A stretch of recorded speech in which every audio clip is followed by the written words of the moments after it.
Hi guys, welcome to the Headphone Show. Today I'm going to give my first impressions of the Ears Valkyrie.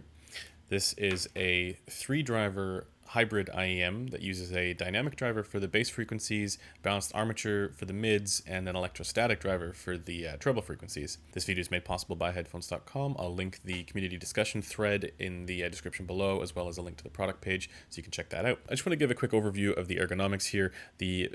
I love the way that the Ears IEMs look and feel. It feels like it's all just one solid piece, and it feels well constructed. Like it's not going to scratch or break or dent or anything like that.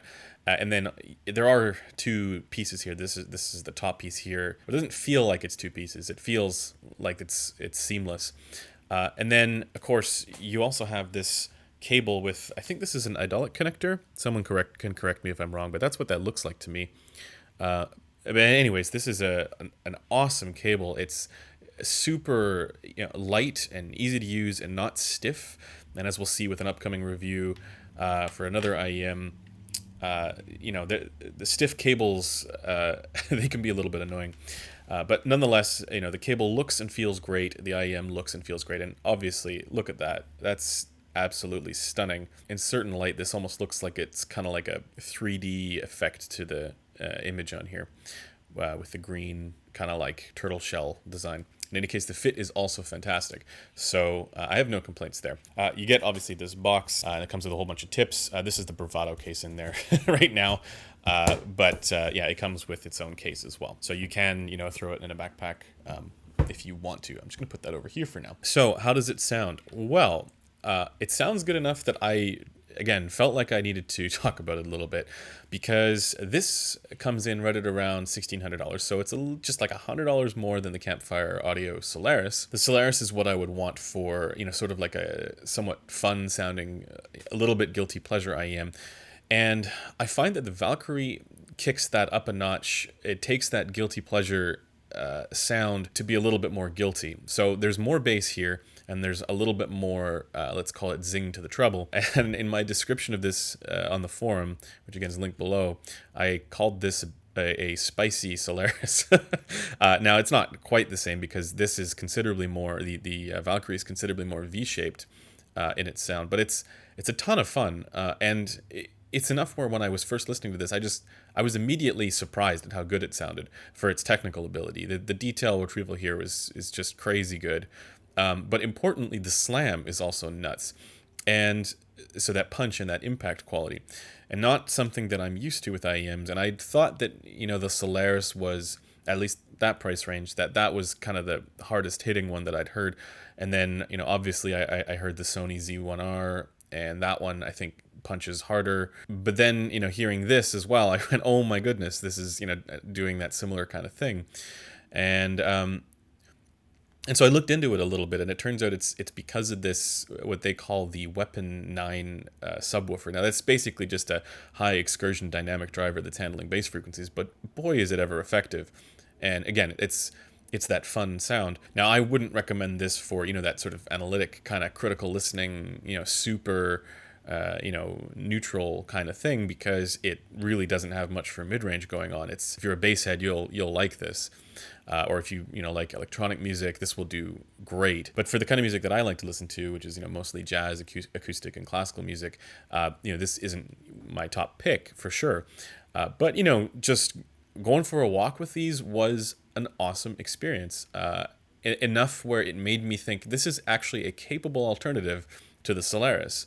If you want a little bit more bass emphasis and you want a little bit more slam and a little bit more treble energy there. The bass response here, the technical performance of it is so good, both for slam quality but also for detail and texture, that I feel that it's one of these cases where it cheats a little bit and gets away with the bass elevation that it does have. So you're immediately drawn to that quality, and it again makes me think of that feeling that I got when I first understood what was possible for bass with IEMs, thinking that previously they couldn't really do that, and this is one of those cases where it surprises me a little bit. For the mids, again, yeah, it's a mid canyon. But I don't mind it as much, again, because the detail is still good. It's just that, yeah, it's withdrawn there, but it's not withdrawn in the upper mids as much. Again, let's say around 3 to 5K hertz, it doesn't feel all that withdrawn. It's the lower sections there that get, you know, pulled back a bit. So that means that you don't get that sort of muffled sound to the edges, the upper edges of the harmonics and overtones. So you do still get a decent amount of clarity there. And then the treble is well extended, similar to that of the Solaris. I find that occasionally it's a little bit much in the treble, just right on that edge. But for at least for the consonant range, but beyond that, with the air quality, it feels, again, very similar to the Solaris.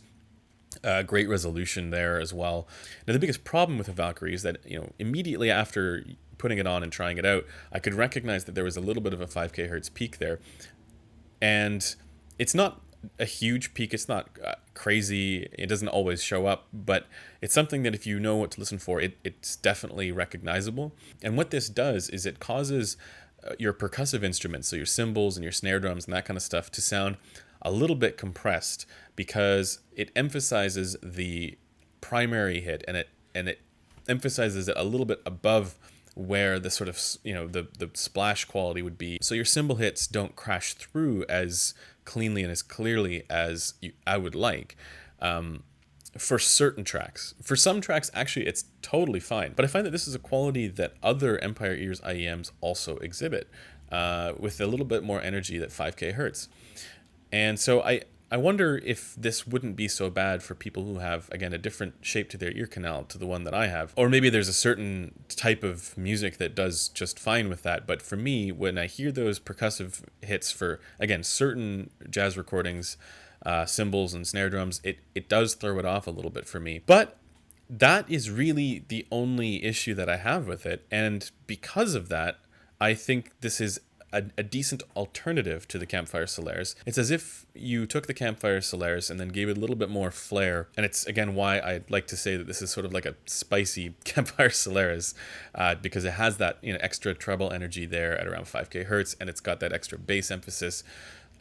But beyond that, this is something that I was truly surprised by and impressed by, because, again, I was not expecting it to be as good as it is. For me, that $1,500 price range has sort of been dominated by the Campfire Solaris, and then something like this comes along and makes me go, oh, yeah, no, there are other options here for people who are looking more for that kind of V-shaped sound rather than the more balanced sound, who want something a little bit more fun sounding and turn up the guilt factor on guilty pleasure types of sound. So that does it for this impressions video. Thanks for taking the time to watch it, and I'll see you guys in the next one.